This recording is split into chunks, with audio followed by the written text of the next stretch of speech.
Radio Ijwi ry'Amerika ivugira i Washington DC mu Kirundi no mu Kinyarwanda. Mu Burundi mutwumvira ku mirongo migufi ya shortwave kuri metero 19 na metero 22. Mu Rwanda turi kuri FM 104 n'ibice bitatu y'Ijwi ry'Amerika no kuri FM 48 n'ibice bitatu ya Radio Inshuti ya Bose. Mwiriho neza nshuti mwese mu duteza amatwi, ni Edi Rwema ubasuza kandi bayikaze mu makuru yacu y'aka kanya. Ihindagurika rya za gahunda y'imyigishirize mu Rwanda riri mu bidindiza ireme ry'uburezi mu gihugu. Ibi byemezwa na bamwe mu basenateri bakurikiranye icyo kibazo. Imyaka 27 hagiye habaho n'impinduka nyinshi cyane mu burezi, kugira ngo hari Minisiteri y'Uburezi muri imyaka 27 n'iragiza abaminisitiri benshi bashobora kubageraho ku 10. Uyu ni senateri Emmanuel Havugimana. Mu Rwanda kandi haravugwa ikibazo cy'abaturage bahawe ifumbire itujuje ubuziranenge ikabahombya. Perezida wa Leta Zunze Ubumwe za Amerika Joe Biden yerekeje ku mugabane w'Uburayi mu ruzinduko rwe rw'iminsi 8 azitabiramo inama zitandukanye zirimo n'iy'ibihugu 7 bikize cyane ku isi. Ayo makuru n'ayandi ni mukanya ntimujye kure. Amakuru yacu tuyahereye ku makuru avugwa hirya no hino ku isi. Perezida wa Leta Zunze Ubumwe za Amerika Joe Biden yerekeje ku mugabane w'Uburayi mu ruzinduko rwe rw'iminsi 8 aho azitabira inama zitandukanye zirimo n'iy'ibihugu 7 bikize cyane ku isi. Ni inkuru twateguriwe na Eugenia Mukankusi. Perezida Biden yahagurutse uyu munsi kuwa gatatu yerekeza mu Bwongereza mu ruzinduko rwe rwa mbere agiriye mu mahanga kuva agiye ku butegetsi. Muri urwo ruzinduko rw'iminsi 8 ari mu butumwa bwo kuvugurura umubano hagati y'ibihugu bituriye inyanja ya Atlantika. Ni umubano wajemo igitotsi ku buyobozi bwa Trump yasimbuye. Ni uruzinduko rubonwa nk'ikigeragezo cya demokarasi mu bushobozi bwa perezida bwo gutunganya no gusana umubano n'ibihugu bikomeye by'inshuti bitishimiye imisoro yashyizweho n'uwari perezida wa Amerika wanakuye igihugu mu masezerano mpuzamahanga. Biden mu nama azajyana na perezida w'Uburusiya Vladimir Putin ku itariki ya 16 y'uku kwezi kwa gatandatu i Geneve mu Busuwisi bizamuha amahirwe yo kugaragariza imbonankubone perezida Putin impungenge za Amerika ku bitero by'Uburusiya kuri Ukraine hamwe n'ibindi bibazo bitandukanye. Perezida Joe Biden azatangira uruzinduko mu mujyi wa St. Yves i Cornwall aho azaba ari mu nama y'itsinda G7. Iyo nama byitezwe ko izibanda kuri diplomasi mu bijyanye n'inkingo, buhahirane, ihindagurika ry'ibihe n'ingamba zo gusana ibikorwa remezo mu bihugu bikiri mu nzira y'amajyambere. Abategetsi b'Amerika babona ibyo bikorwa nk'inzira yo kugabanya ijambo ry'Ubushinwa burushaho kuvuga rikijyana. Muri urwo ruzinduko Perezida Biden azanabonana n'abayobozi barimo Minisitiri w'Intebe w'Ubwongereza Boris Johnson ejo kuwa kane. Biteganyijwe kandi ko azanabonana n'umwamikazi Elizabeth w'Ubwongereza nyuma y'inama ya G7. Abantu 11 bishwe mu bitero by'indege z'intambara bivugwa ko byakozwe n'igihugu cya Israeli muri Syria. Ni inkuru twateguriwe na Fidel Niyongabo. Abo bantu bishwe mu ijoro rya Syria no musi wa gatanu mu bitero by'indege z'ingwano za Israel byakozwe mu ntara ya Homs iri hagati mu gihugu. Nivyo bitero vya mbere muri Syria bikozwe na Israel mu kiringo kirenga ukwezi. Kubwishira hamwe rikurikirana ivyerekeye agateka ka muntu muri Syria ifise icicaro i Londres mu Bwongereza, za leta n'abagwanyi bishwe mu ntara ya Homs. Umuvugizi w'iryo shira hamwe Rami Abdulrahman yabwiye itorokanizo ry'amakuru ryo mu Bufaransa AFP ko basirikare ba leta 7 n'abagwanyi bashigikiye leta 4 bishwe mu bitero vy'indege z'ingwano vyabaye gatoyi imbere y'isaha 6 zo mwijoro. Amenyesha ko abapfuye bose ari abanyasiriya. Amakuru atangwa n'igisirikare ca leta ya Syria amenyesha ko ubuhinga bwo kwivuna umwasi bwaco bwashoboye gukorora amwe mu mamisire ya Israel yarashwe inyuma y'isaha 5 n'igice zo mwijoro, ngiyayandi mamisire yononye ibintu. Abantu bitwaje ibirwanisho bisha abakozi 10 bishira hamwe ritegura za mine mu gihugu cya Afghanistan. Nanone Fidel Niyongabo adufitiye inkuru irambuye. Ico gitero cabaye mwijoro rya Syria uno munsi kwa gatatu cabereye mu ntara ya Baghlan iri mu buraruko bwa Afghanistan, igice cabereyemo ingwano ikomeye hagati y'inteko za leta n'abagwanyi b'Abataliban. Umuvugizi w'igipolisi cyo muri iyo ntara yabwiye Ijwi rya Amerika ko bapfuye n'abakomeretse muri ico gitero bose arabanya Afghanistan. Abakoze ico gitero bakoranirije hamwe abo bantu mu cumba imbere yuko batangura kubamirijagiramwo amasasi. umuvugizi w'abatalibani Zabihullah Mujahid yahakanye ko hari uruhara bagize muri ico gitero, amenyesha ko igice ico gitero cyabereyemwo kitari mu minwe yabo. Umuvugizi Mujahid avuga ko biyamiriza bivuye inyuma ibitero bikorwa ku bantu ataco bazira, amenyesha ko bafitaniye imigenderanire myiza n'amashirahamwe ategamiye leta, ko abagwanyi babo badashobora gukora ubunyamaswa nk'ubwo. Ishirahamwe The Hallow Trust yiyamirije igitero cyo mw'ijoro ryashiriye no musi wa gatatu, bimenyesha ko abantu barenga 100 bariko barangura igikorwa kigenewe gufasha abanyagihugu mu gice ico gitero cyabereyemo. Barakoze Fidel Niyongabo na Eugenia Mukankusi batugejejeho amakuru avugwa hirya no hino ku isi. Tubibutse ko iyi mwumva ari radio Ijwi rya Amerika ivugira i Washington DC mu Kirundi no mu Kinyarwanda. Mushobora kandi gukurikira ibiganiro byacu munyuze ku rubuga rwacu rwa internet kuri wa3.radio.voa.com. Mukanya na amakuru avugwa mu karere k'ibiyaga bigari.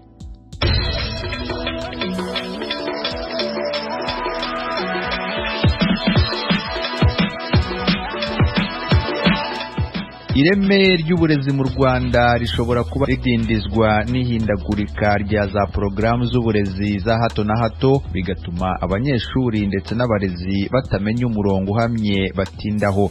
Ibyo birashimangirwa na bamwe mu basenateri muri icyo gihugu. Ni inkuru twateguriwe n'umunyamakuru w'Ijwi rya Amerika Assumpta Kaboyi uri i Kigali mu Rwanda. Mu nama nyunguranabitekerezo yateguwe na Komisiyo y'Imibereho Myiza y'Abaturage muri Sena kuri wa kabiri yigaga ku kuzamura ireme ry'uburezi yarayishojwe, bamwe mu basenateri bumvikanishije ibikenewe. Senateri Dusingizemuru Jean Pierre na Senateri Emmanuel Havugimana bagarutse kuri bimwe babona byazahura ireme ry'uburezi.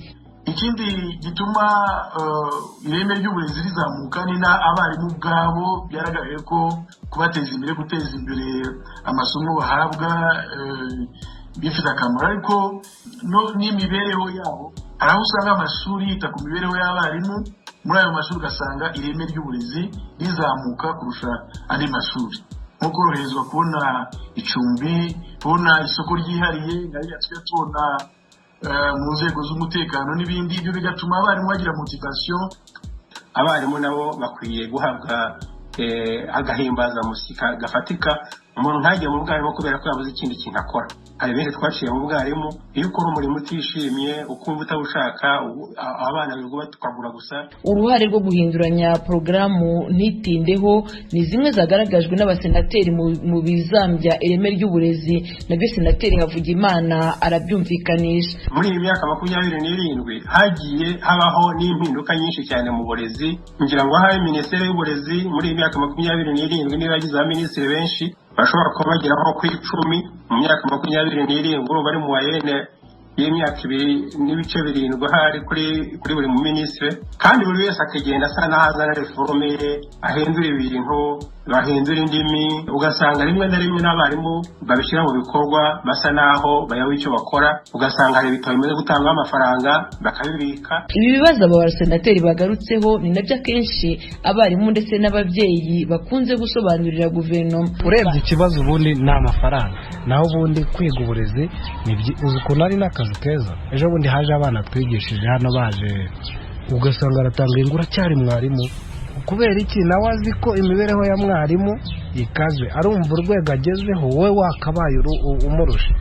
Kuvuga ngo umwana umunsize mu Cyongereza ejeje mu Kinyarwanda, ntari bumenye icyo Cyongereza, ntari bumenye n'icyo Kinyarwanda, arahagarara hagati. Ubuke bw'ibikoresho nabwo bwagaragajwe nka bimwe mu bikoma mu nkokora ireme ry'uburezi. Mu bipimo bya Minisiteri y'Uburezi byo mu mwaka wa 2019 bigaragaza ko byibura mu mashuri abanza intebe yicaramo abanyeshuri 5 mu gihe igenewe abana 2 gusa. Mu yandi mashuri abanza byerekana ko abanyeshuri 5 bahurira ku gitabo kimwe, kandi ubundi kigenewe abana 2. Iyamuremye Augustin, perezida w'inteko ishinga amategeko umutwe wa Sena, we ashimangira ko hakenewe ubusesenguzi bwimbitse kuri iki kibazo. Nka Sena twebwe dushinzwe gukurikirana gahunda no kugenzura ibikorwa n'imikorere ya guverinoma. Icya mbere ni ugukora analyse critique y'izo gahunda y'izo politike, tukagira guverinoma inama twebwira tuti mu burezi mufate indicators zibarika zipimika 2-3 tuzagenda tureba ko twazigeze. Uburezi ntabwo ari amashuri, si abarimu bahembwa, nicyo uwarezwe ageraho ushobora kwerekana. Bimwe mu byifuzo byatanzwe n'abasenateri ni uko ireme ry'uburezi ridakwiye gupimirwa ku manota ari ku mpamyabumenyi, ahubwo ko hakwiye kujya hanagaragazwa icyo umunyeshuri ashoboye kuri iyo mpamyabumenyi. Asumta Kaboyi, Ijwi ry'Amerika, i Kigali. Mu murenge wa Gasakuza aho ni mu karere ka Musanze mu Rwanda haravugwa ikibazo cy'abaturage bahawe ifumbire itujuje ubuziranenge ikabahombya. Barasaba inzego za leta guhagurukira icyo kibazo. Ni inkuru y'umunyamakuru w'Ijwi ry'Amerika Jean Baptiste Ndabananiye. Aba baturage bo mu mudugudu wa Gatabo mu kagari ka Gasakuza ko mu murenge wa Gacaca Musanze baherutse kubwira Ijwi ry'Amerika ko bahawe ifumbire itujuje ubuziranenge. Ifumbire mbona ririmo ibicupa ibisupanete, mbona ririmo ibasha ibiri fumbire wa mugabo waguze, ubwo nagiye kurikoramo igicupa ahubwo cyanarankebyemo no ku bigori byarangiye byeze ritari ryayonga, twasekeye irikirimo imisenyi bahaga basuzemo amazi ukabona itose ukagira ngo ni imborera. Twarahingaga mu mwaka ugahita nyuma y'icumweru mwaka wageze hejuru, ariko mu mwaka wamera gutukuye, ibishyimbo byameze bitukuye amaba asa n'umuhondo. Bavuga ko ifumbire yabarumbirije imyaka. Ngaya matarasi ane nakora mu mufuka n'igice by'ibigori, nta na bihungwe ngo mpima, ariko nta na senka ntiyageramo. Harebye wa mugabo we, iri fumbire wafumbije kwanu byakagiye hakameze n'urunyabutongo kikoreshagwa mu shashe kuko amuvandimwe kikamera. Nageragezaga wenda ku bigori yakavanye wenda byibuze wenda biro 110 we 50 nabyo ntaho bishyitse neza. Nahindemo ibishimbo mbere nakoranaga na mukecuru nezaga nka toni igice y'ibishimbo, ariko ngo nta n'ibiro 100 nakuyemo. Umufuka uhanye n'ibiro 100 naho ibiro senkani ni ibiro 50. Bongeraho ko bakomeje kwishyuzwa amafaranga y'ifumbire bavuga ko ntacyo yabamariye. Amafaranga wiwanje bamwandikiye ntabwo yari yakagatanze, ntabwo yari yabana nakubesha, azakomeza kugwa kandi ibigori yejeje mperutse kutujana bambwira amafaranga 110 y'ikiro. Ubu akomeje kugenda bakwipa mu kurishyura. Nisi yagira ati nari kurata ibigori ikibara yaratishije 50. Ibyo nakuyemo sinone ko ntawe nami ibihumbi wenda nk'icumi. Kumera kweza umufuka nahise ngugurisha 35 nongeraho 5, ubwo mbaha 40. Biba nkari 120 na bingahe ngibutsa ngira ikinega yuko banteye mu bihumbi bidashira. Oya n'umugana ntapfukurira, ariko agahenda ko karanyishe. Uyu mugabo wo mu mudugudu wa Gasenyi nawo wo mu kagari ka Gasakuza avuga ko abaturage bo mu mudugudu wa Gataba bari bagenewe iyo fumbire nk'igihembo cy'uko bahize indi midugudu yo mu karere ka Musanze mu kwishyura ubwisungane mu buvuzi ko bitari byitezwe ko bayishyuzwa. Batoragije ngo mudugudu ngo wa Gataba ngo w'ikitegerezo ngo wayi wa mbere mu karere uvuga ugendera iyo fumbire byaje ari nk'iby'ubuntu, ari ukuyona umutoza gufumbiza ko birangira nyuma yaho babishuje n'ubu ngo babishuzaga nuko ari induru zavuze akagabanya kubishyuza, ariko harabimaze kwishyura. Twebere ko reko ndi muri Gasenyi ihanye imbibi na Gataba naho ngaho ntanarifashe nje nakoresheje ijyanje ngo bawuhembye ifumbire idashitse. Nyamara ariko kuri uyu wa kabiri umukozi w'umurenge wa Gacaca Joseph Desire Dusabimana ushinzwe ubuhinzi yahakanye ibivugwa n'aba baturage. Bahawe ifumbire y'imborera ntabwo ari bo bonyine, yemwe twakena no kwa 10 umwaka ushize tuyibaha ku ideni, tugiye kwishyuza bamwe barishyura abandi banga kwishyura. Banze kwishyura rero baravuga bati ntabwo turabishyura, niho batangiye kuvuga mu ifumbire mwaduhaye ngo yari mbi, naho ngaho barejeje nyine harakandi kagari ka Kabirizi. Dusabimana yanahakanye ko ifumbire yahawe abaturage bo mu mudugudu wa Gataba nk'igihembo. Nubwo Dusabimana yemeje ko ifumbire yari nta makemwa kandi ko abahinzi bo mu kagari ka Kabirizi bayikoresheje bakeza, uyu muturage wo muri Kabirizi yabwiye Ijwi ry'Amerika ku mugoroba wo kuri uyu wa kabiri ko muri rusange abaturage ba Kabirizi batakoresheje iyo fumbire kandi ko n'abayikoresheje batejeje. Twe ahantu bayimenye abaturage barayanze bakoresha iyabo. Bayangiye iki? Ibiciro ni ukuvuga ngo bagupimiraga igitebo bakavuga wenda niba igitebo gifite ibiro nka 20 bakakubwira ngo uzishyura amafaranga wenda nk'ibihumbi 3. Ubwo rero basanga ariko bimeze abaturage bati tuzakoresha yacu. Waba ubizi neza ko muri Kabirizi hose nta na hamwe abaturage bakoresheje ifumbire? Bayo iya mbere barayikoresheje cyane. Iriya fumbire yaje ari nk'impuburano ntabwo yigeze kweza. Aho bayishyiraga nta cyatsi cyahameraga? Ntacyo wagira utusenzi na side yakagombye kuba yari irimo. Narabyiboneye. Saho nyine abaturage binubira iki kibazo cy'ifumbire mbi. umuvugizi mukuru w'umuryango Imbaraga ukurikirana abahinzi babarirwa mu bihumbi 27,300 mu Rwanda, Jean Paul Munyakazi yabisobanuriye Ijwi ry'Amerika kuri wa kabiri. cyane cyane ifumbire y'imborera ni ifumbire muri iyi minsi ikorwa na ba rwiyemezamirimo ku giti cyabo. Twari twaragiye tubakangurira ko mbere y'uko baziha abaturage, inzego za leta cyane cyane ikigo gishinzwe ubuhinzi n'ubworozi RAB kikotoreza gutanga uburenganzira ko ayo mafumbire yakwiye gukoreshwa. Aha rero ba rwiyemezamirimo benshi uretse no kubaha amafumbire ameze gutya, harimo n'abashyiramo igitaka, bagafata igitaka bakaryongera muri ya fumbire witaga yuko ari nziza. Heshi icyo kibazo kiragaragara mu turere dutandukanye kirimo. Ntabwo bavuga ngo ni twose 100% kuko tutigeze dukora ibarura ryihariye. Ni ikibazo gikomeye, birahombye igihugu. Munyakazi nawe avuga ko ifumbire itujuje ubuziranenge iteza abahinzi igihombo gikaze. Yongeraho ko inzego zibishinzwe zikwiye kugira icyo zikora kuri iki kibazo, cyane cyane kuko amafumbire y'imborera ntabwo akurikiranwa cyane. Niyo leta iri ikurikirana amafumbire mvaruganda. Aha rero niho dushingira rero dusaba yuko inzego za leta zadufasha. N'ikigo cy'ubuziranenge gikwiye kuzamo uko gitanga ibyangombwa. Ababikora ubu ngo babikora batabifitiye ibyangombwa ubwabyo. Munyakazi yanavuze ko hakwiye ibiganiro hagati ya rwiyemezamirimo watanze ifumbire n'abaturage bayihawe bagakemura iki kibazo mu bwumvikane.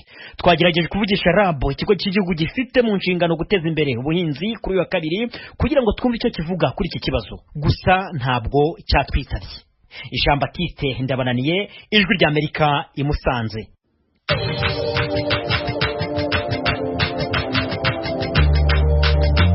Mu munota umwe gusa uramenya amakuru y'Afurika kuri radiyo Ijwi ry'Amerika buri munsi. Kurikira video y'umunota umwe ku Ijwi ry'Amerika ni ku rubuga rwa Facebook rw'Ijwi ry'Amerika, adresi ni VOA Radio Yacu. Video y'umunota umwe gusa, inkuru nyamukuru kuri Afurika. Radio Yacu. Mukomeje gutega amatwi radio Ijwi ry'Amerika ivugira i Washington DC mu Kirundi no mu Kinyarwanda. Ishami ry'umuryango w'abibumbye ryita ku buzima OMS mu cyegeranyo cyaryo gishya ryerekana ko umubare w'abantu bafite umubyibuho ukabije wikubye gatatu ugereranije n'uko byari bimeze mu mwaka w'1975. Uyu mubyibuho ukabije kenshi uba intandaro y'indwara zitandukanye. Ese uterwa n'iki? Ingaruka zawo ni izihe? Mugenzi wacu Diane Ninahazwe yabiganiriyeho na Bwana Olivier Masabarakiza washinze ikigo Olive Academy gikorera mu gihugu cya Canada. Mu byo bakora harimo gukangurira abantu indyo nziza. Kugira ibiro byinshi biratuma n'ibindi bintu byinshi byononekara mu mubiri. Ibintu biboneka rwose aho ugiye hose. Ego. Nuko rero imbere kuduga ku ijambo mu kiganiro nyezina tugaca ijya nino tutubazo twose narimbwiye abakunzi b'Ijwi ry'Amerika, ubanze tubwire gatonya ivya Olive Academy yatanguye ryari, ko iki mufasha bande, ubitubwire gatonya. Ego murakoze. Olive Academy yatanguye muri 2017, ariko ukuntu byagenze nuko nanje naragize ingorane yo kuvyibuha nk'abantu bose. Naragerageje ibintu byinshi, ngerageza guta ibiro nkabita ariko bikaza biragaruka. Urumva ndaje nagerageje byose, nabona ari ikintu kibuze, kuko hariho nk'ibintu byinshi usanga bagurisha ari amaproduit yo gufungura canke bakugurisha ko nk'amaproduit ibintu bya sport yoza kugira, ariko buke nasanze icyari kibuze rwose mu bantu ni inyigisho kugira umuntu yumve, kuko iyo umuntu atarumva ikintu ngo atahure neza biragoye yuko agishira mu migenzo yiwe ya misi yose, kikaba ikintu agira misi yose. Kuko haje n'ibintu tugira ari nko mu gitondo kwiborosa amenyo, nuko kuva tukiri bato umuntu yaratwigishije akamaro kabyo, ku buryo dukuze ntiturinda tuvyiyumvira, turabikora kuko tuba tuzi akamaro kabyo. Urumva nuko byatanguye muri 2017. Mvuga ati ndavye mu byo abandi bakora, ndavye ibintu byinshi bihari, mbona ati ikintu kiba kibuze n'inyigisho. hama ndavye ntangura kwigisha je ngira ama recherche yanje buke buke ariko urumva nanje papa wanje yitavye Imana akiri muto kubera ibintu vy'ingwara vy'igisukari urumva naho ntangura kugira ama recherche ko n'abantu bavyibushe hari gusanga bagira nk'izo ngorane nuko natanguye hama ndabona akamaro k'inyigisho hama biramfasha mu buzima bwanje ntangura kuza ndasigurira abandi hari muri 2013 buke hama ashitse muri 2017 none avuga ati harageze ko izo nyigisho nozishikiriza abantu benshi uko ivyo nabigira nkavugisha abagenzi canke abantu tubonanye canke inshuti hama muri 2017 navuga ati reka ndabe ukuntu no kugurura nk'ikigo co kwigisha abantu benshi bakajamwo urumva naho vyahere hama nkaba ngerageza kenshi kuvugisha abanyafurika nibo bantu ba mbere ngerageza kuganira kuko nk'abari ngaha muri Canada uravye n'amastatistike nk'ivyo OMS ivuga uciye ufata n'ayo mastatistike ukayagabura pare origine y'abantu nk'abanyafurika canke abayimigara kenshi usanga bose bidutusha gusumba moyenne y'igihugu uko niko natanguye hama turatari imbere buke buke turamaze kwigisha abatari bake urumva twaba tubandanya hanyuma kuvuga ngo wari waragerageje kuza urifata neza ukonda ukagaruka wasanze ari biki ahanini vyabuza kuguma kuri ivyo biro ahanini hari ibijanye kuko benshi iyo dushatse gufata kugira amagara meza cyangwa ikibiro turazi ko ku bintu nk'ibintu bya siporo uko bikenewe kuko icyo nicyo kintu bamaze kutubwira rwose ariko nasanze nta muntu agira siporo ariko niba bikwiye urumva hari ibyo nigisha ngerageza gushimikira ko harimo ibyo bya siporo ariko ibyo umuntu afungura hama umuntu akaraba usi nk'ibintu bijanye no kuryama no kuruhuka kuko umuntu ataruhutse neza nabone biragira ingaruka mbi hama hari n'ibindi tuganira bijanye nka stress ukuntu umuntu aba yiyumva kuri kote emotionnel ko navyo biratuma byafekta ukuntu umubiri ukora donc ivyo byose birashobora gutuma umuntu agira ibiro canke agira amagara atameze neza reka turaza guca mu kanya rero tugenda kimwe utubwira ico ugenda urahanura abakunzi b'ijwi rya Amerika muga ndabona hari abasinyauta nyinshi ku murongo badashimye ko tubanza no kwinjira cyane gose mu kiganiro turahira kuri Eric Kaze ku ijwi rya Amerika no muri Isanga ego ndabaramutse cyane uhereye ga Eric yemerereye ibujumbura ibujumbura mu yahe quartier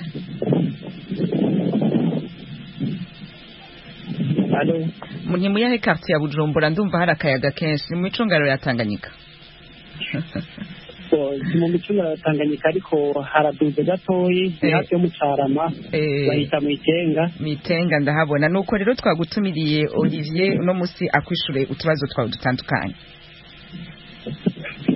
jewe ndafite utubazo kubijanye n'ibyo yavuze nshaka kumenya uko umuntu yokwifata hariho mu gihe umuntu agiye gufungura ndumva ko hari abavuga byinshi bitandukanye ngo wobanza kugira imbere yo kuja kuryama kugira ngo igihe kize kuba neza mu nda nkumva ibijyanye no kunywa amazi iyo umuntu agiye kunywa amazi n'igihe agiye gufungura kenshi turifuza kunywa amazi ariko ntitumenya ngo ayo mazi twoyanywa jise umuntu agiye gufungura canke hari umwanya runaka umuntu yorindira kugira ngo niyanywa y'amazi ntagire ico yononye kubijanye n'uko mu nda biza gutungana neza hanyuma ikindi kibazo mfite kijanye n'ibyo gufungura murabona hari ibintu batubwira ko twofungura tugira akamaro harimo nk'ivyamwa hakabamo no kunywa amazi ariko none ivyamwa umuntu we yobifungura ku rugero rungana n'iki canke mu mwanya uwuhe hanyuma cyo kimwe no kunywa amazi nyene bijane kuko kunywa amazi atubora duhanwa ko tunywa amazi biri akamaro ku mubiri w'umuntu ariko tumenya ngo twoyanywa mu buryo ubuhe cyangwa mu mwanya ubu kugira ngo tuzifatemo neza kuko nibaza ko umuntu ashobora kumva ngo wofata ibi ni byiza ariko ugasanga urengeje urugero byamara byabaye nabi nuko hanyuma akandi kibazo ka nyuma kajyanye n'icyitwa stress. Umuntu kugira stress mu buzima bibaho kuko niko bimeze, ariko nshaka kumenya ni iki cyofasha umuntu kugira ngo ave muri stress, kuko murazi uri muri stress biragoye kugira ngo uveyo. Abenshi turagira stress tukazona ibivanwamo n'umwanya wahaciye ikagenda bukebuke, ariko ndashaka kumenya ikintu cyodufasha kugira ngo tuve muri stress. Murakoze. Ego murakoze Eric, mwaje ibibazo byiza rwose. Urumva reka tugerageze tuganire twishyure kimwe hama ndabe ko tutora inyishu. Reka duhere kuko mwavuze ibijyanye amazi. Mu bijyanye amazi mwabajije amazi umuntu ashobora kunywa nko ku munsi, aba ariko mwabajije ibijyanye n'amazi bijyanye no gufungura. Abumva nk'ibintu nigisha kuko urabona hariho nk'ibintu byinshi tuba twumvise ati ngo ntunywe amazi uheje gufungura ibintu nk'ibyo, ariko